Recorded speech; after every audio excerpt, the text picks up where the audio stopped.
Salam değerli izleyiciler, her vaxtınız xeyir olsun. Hazırda biz Prezident parası qarşısındayız. Xanımların şikayətine əsasən gəlmişik. Buyurun xanımları, bizi təqdim edin. Salam, hər vaxtınız xeyir olsun. Mənim şikayətim olan ki, İttiham İdarəsinin prokurorundan şikayətim var. Gözəl Salman qızı. Mənim oğlum İbişov İskəndər harca 22 ilə yaxında həbsdə idi. Bəraət verildi. Ağır cinayətlərdə qanun çərçivəsində bəraət verildi, amma xırda xulqanlıq qoydular adına. Onu da mən qəbul eləmirəm. İttiham İdarəsinin prokuror təzədəndən protez veribdi apellyasiya məhkəməsinə. Həmin prokurordan mən onun özünü görmək istəyirəm, oranın böyüyünü görmək istəyirəm. Demək istəyirəm ki, bir Azərbaycan gəncini günahsız yerə 2 ildə həbsdə saxlatmısınız. İndi xəstəlik tapıb. Həmin adama kimdir ki, adamları araşdırsınlar, görsünlər ki, niyə günahsız yerə mənim övladıma niyə şər atırlar? Evimizin qabağında bir dənə pil maşını dayanıb, orada da bir iki maşın narkotik almağa gəlibdi. Götürüb həmən adam bir-birinlə dalaşıb yol üstündə. Biz məhəllə adamlar çıxmışıq şöyle aralamışıq. Ən axırda mənim övladım çıxıb, bunu qonşular da təsdiq edir. Ən axırda oğlum çıxıb, gördük ki, pil şoförü, o birisi qonşumuz idi. Kia maşını, pil şoförün maşının şəklini çəkməsidir. Ayağım bellədi bir də ki, şəkil çəkmə. Mən də dedim ki, ay bala, çıx get, nə istəyirsən? Bu cəmaatda niyə söhbət? Bir dənə söhbət bu olur. Neçə vaxt keçəndən sonra polislər axtarışa gəldilər ki, məhəllədə belə dava olubdur. Günah mənim qardaşımdır, mən səmimi deyirəm. 2 dənə polis qıraj transformada gəlib bir-bir qapılar deyib soruşanda mənim qardaşım piyan halda qayıdıb polise deyib, nədir, gündə gəlirsiniz bura? Narahat edirsiniz cəmaatı. Neyse orada agresif danışıb, göbutluq elib də bilmirəm, neyinibsə göbutluq elib. Polis maşını gəlib, bunları yığıb aparırlar 8-ci bölməyə. Sonra orada oğlumun ayağı düşdüyünə görə oğluma dedilər ki, sən vurmuşsan. Amma fakt bilirlər də kim vurubdur. Vuran da səs yazısı var, hamısı var. Neyse bunu verdilər, 4 ay həbs verib, ağır cinayətlərdə işi getdi. Xırda xulqanlıq, bir də 224-cü 11 ilə qədər iş, günahsız bir insana. Heç orada olmayan bir insana. Buna ağır cinayətlərdə düzdür, 2 il yaxın məhkəmə getdi. Bəraət verildi, amma xulqanlığı saxladılar. Həmən adamlar bir daha götürüb prokuror protez verib, həmən adamlar oğlum barədə şikayət verib. Ata da bilir, oğul da bilir ki, mənim oğlum davada orada olmayıb, onu vurmayıb. O qarşı tərəfin səs yazması var ki, 10 minə qədər pul vermişəm bunlara. Mən neynəməliyim, gözəl xala gəlib təslim olmalıyım, həmən qarşı tərəfə. Mən də bunu verdim prokurorluğa ki, araşdırın. Məhkəmə ekspert idarəsi araşdırdı. Dedi, həqiqətən də bu İbişova gözəllə həmən oğlanın səs yazılardı. Təsdiqini tapdı. Ona görə hamı xeyirlə xulur. İndi yenə də bizdən ərçəyimlə araşdırma aparsınlar görə. Bu atabala kimdir ki, mənim övladıma günahsız bir insanı 2 ildə yatırıb. İndi oğlum xəstəlik tapılıb. Boğulması var. Nəfəs ala bilmir. Mən bunu həmən İttiham İdarəsinə sual vermək istəyirəm ki, siz prokurorlarınızı bu cürə yetişdirirsiniz ki, günahsız insanların həyatı ilə oynayın. Bir anaların minlərlə mənim kimi anaların göz yaşları, ahın ağlası. Cənab Prezidentə müraciət etmək istəyirəm. Cənab Prezident, xahiş edirəm, Mehriban xanım, siz də anasınız. Mən heç bir şey istəmirəm ki, ədalətli qanunu qərar çıxarılırsın.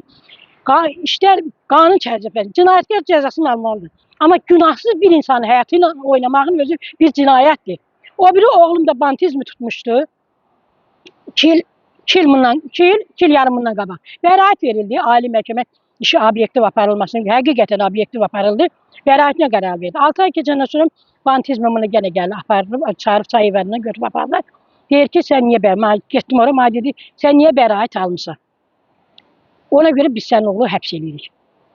İndi orada da ağırladı oğluma TR1-lə 3'ü 4 il iş oxudular, TR1'ə çevirdilər. 294-cü TR1'ə çevirdilər, 3 il 4 il verdilər. Sonra verdim apellyasiyada da hakim bütün sübutlar istintakla getdi. Sübuta yetirirlər. Mənim oğlum işini saxladı, 6 ay işindən iş verdi. O da Zəki müəllimdir. Özü də universitetdə dərs deyib.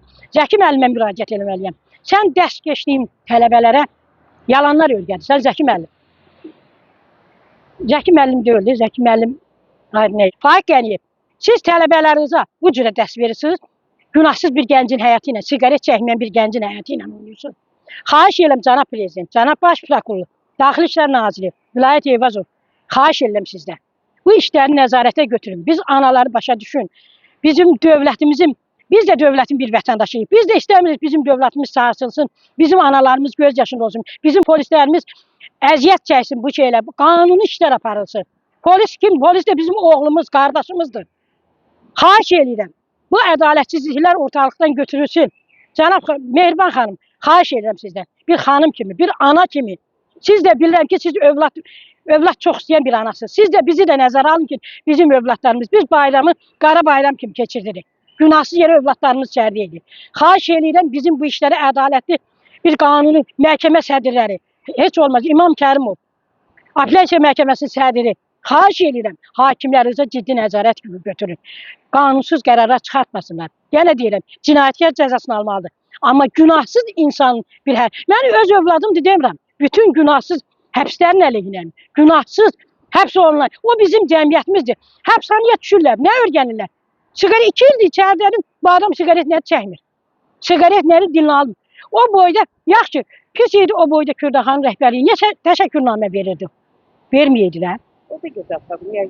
Xahiş edirəm, cənab prezident, baş prokuror, cənab Daxili İşlər Naziri Vilayət Eyvazov, biz dövlət olaraq, biz dövlətimizə güvənirik. Xahiş edirik bunları nəzarətə götürəsiniz. Dövlətimizin çiçəklənməsi üçün, millətimizin gözəl yaşaması üçün. Biz vətəndaş olaraq, yenə övladım yox, bütün Azərbaycan xalqının yanındayıq ki, biz də gözəl yaşayaq, bayramlarımız gözəl keçsin. Bəzi vicdansız insanların qərarı, qanunsuz qərarlarına görə millət əziyyət çəkməsin. Təşəkkür edirəm. Həsənova xan Sənəm Şəmil qızı. Mənim oğlum 3 ildir olacaq, yayda 2 il tamamlayacaqdı, həbs olunubdu. Allahıma da aiddir, şahiddir Allahım da ki, mənim uşağım günahsız yerə 40 kilo ilə yükləyib mənim uşağımı şərliyib tutublar. 3 nəfər göstəriblər televizordakı 3 nəfər tutulub, ancaq 2 nəfər olubdu. Bir nəfəri tapmadılar, o bir nəfərin yükünü mənim uşağıma yükləyib tutublar. Dövlət vəkili, özüm gücüm çatan qədər tapdığım bir vəkilim, bir elə vəsadət verdilər, heç bir vəsadətimizə baxmadılar. Heç bir vəsadətimiz təmin olunmadı. Evdən kameramızı götürüb oğruyublar.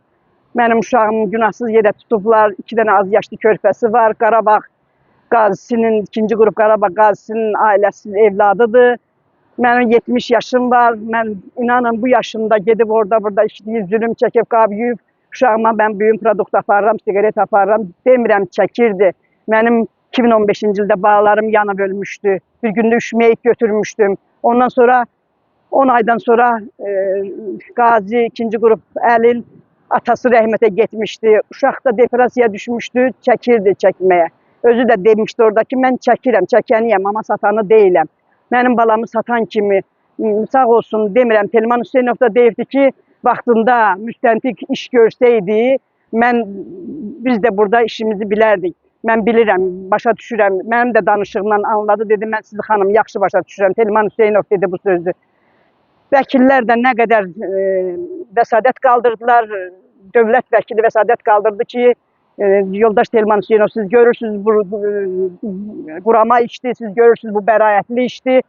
Telman Hüseynov da dedi, vallahi mən neyniyə bilərəm ki, onun vaxtında o 4 ay istintaq dövründə gərək müstəntiqlə bu işi həll eləyədilər.